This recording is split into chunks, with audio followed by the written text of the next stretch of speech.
घरात बाहेरचं कोणीच आलं नाही तरी 11.5 तोळे सोनं गायब झालं. पुण्यातील वाघोली परिसरात घडलेल्या एका धक्कादायक घटनेने सर्वांचंच लक्ष वेधून घेतलं आहे.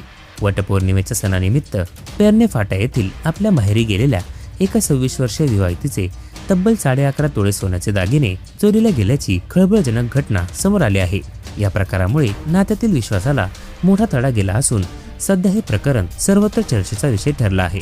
मिळालेल्या माहितीनुसार संबंधित महिला वाघोलीहून माहेरी आली होती. घरी आल्यानंतर तिने तिचे महागडे सोन्याचे दागिने एका पर्समध्ये भरून ते बेडरूम मधील कपाटाजवळ ठेवले होते.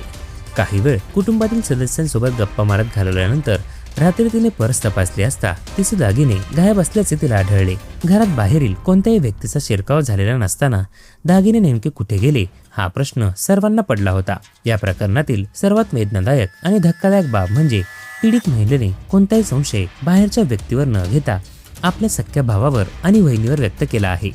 घरात कोणीही आलं नसल्यामुळे ही चोरी घरातीलच व्यक्तीने केली असावी असा तिचा ठाम दावा आहे. या आरोपामुळे कौटुंबिक कलह उफाळून आला आहे. या तक्रारीनंतर लोणीकंद पोलीस ठाण्यात गुन्हा दाखल करण्यात आला असून पोलिसांनी तपासाची चक्र फिरवले आहेत.